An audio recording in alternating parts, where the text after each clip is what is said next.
Fala nerds da mente! Hoje o diagnóstico é ficção. Você acha que o Capitão América é o personagem mais equilibrado da Marvel, o cara moralmente correto, o líder estável, o símbolo de virtude. Mas deixa eu fazer uma provocação. E se o problema psicológico do Steve Rogers não for bondade? E se for medo? Não medo físico. Ele enfrenta alienígenas, deuses nórdicos e exércitos inteiros sem piscar. Eu estou falando de medo existencial, medo de perder identidade, medo de perder quem ele é.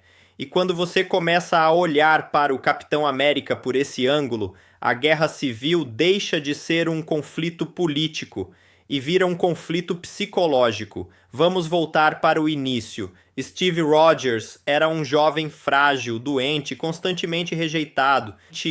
Ele queria ir para a guerra não por glória, mas porque precisava provar valor. Ele cresceu sendo fisicamente insuficiente num mundo que valorizava força. Isso cria uma ferida clássica. Sensação de inadequação crônica. Quando ele recebe o soro do super soldado, o que acontece? Ele não apenas ganha músculos, ele ganha validação, ele deixa de ser invisível. Mas aqui está o ponto interessante. O soro amplifica o que já existe dentro da pessoa. Ele não cria caráter, ele expande. Então, o que existia dentro de Steve? Um código moral rígido, um senso de certo e errado quase absoluto. Por quê? Porque quando você cresce sendo pequeno, frágil e rejeitado, você aprende uma coisa: você não pode competir em força. Então você compete em integridade. Você constrói identidade em cima de princípios.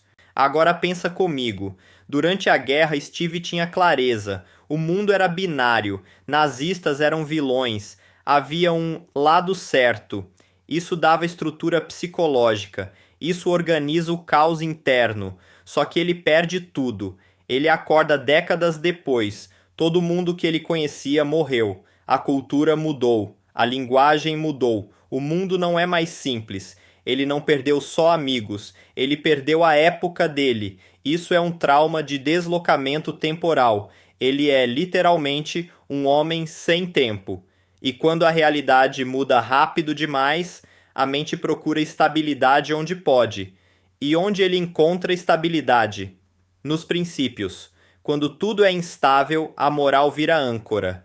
Agora observa a diferença entre ele e Tony Stark. Tony tenta controlar o mundo pela tecnologia. Steve tenta controlar o mundo pela moral. Ambos estão tentando reduzir a ansiedade. Só que no caso do Capitão América, a rigidez moral vira mecanismo de defesa. Na psicologia, rigidez cognitiva é quando a pessoa tem dificuldade em flexibilizar crenças mesmo diante de novas informações. Isso costuma acontecer quando a crença é parte central da identidade. E para Steve, os princípios são identidade. Se ele começa a duvidar do próprio código moral, ele desmorona, porque é isso que o mantém coeso num mundo onde ele não pertence. Agora vamos para a Guerra Civil. O Acordo de Sokovia propõe supervisão governamental. Tony aceita. Ele sente culpa por Ultron. Ele quer controle externo. Steve recusa.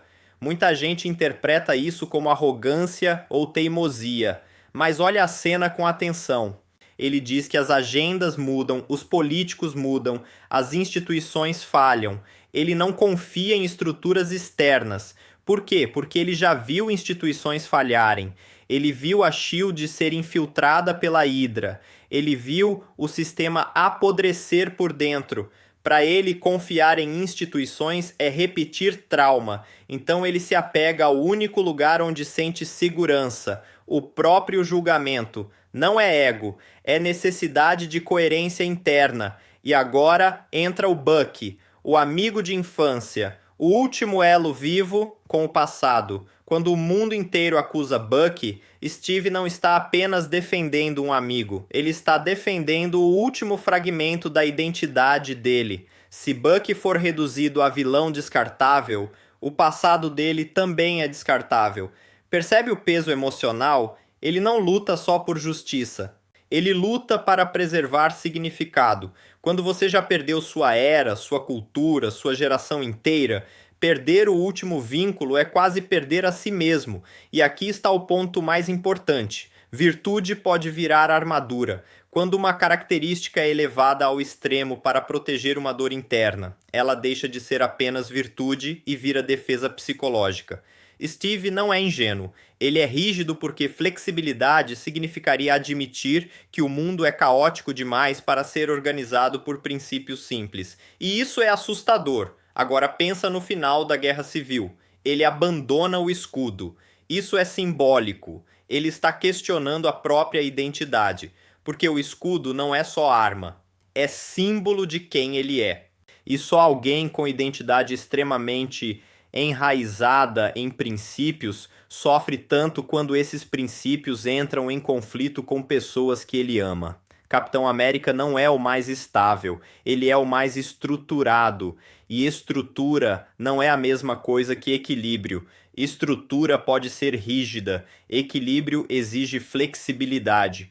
E quando você começa a olhar para Steve Rogers como um homem deslocado, tentando manter coesão interna num mundo fragmentado, ele fica muito mais humano, muito menos mito, muito mais interessante. E talvez isso explique por que tantas pessoas se identificam com ele, porque todos nós em algum momento já perdemos um mundo, uma fase da vida, uma versão antiga de nós mesmos. E quando isso acontece, a gente tenta se agarrar a alguma coisa que pareça sólida. Alguns se agarram a controle, outros se agarram a princípios. O Capitão América se agarrou a um código moral para não se dissolver no tempo, e isso muda completamente a forma como você enxerga as decisões dele.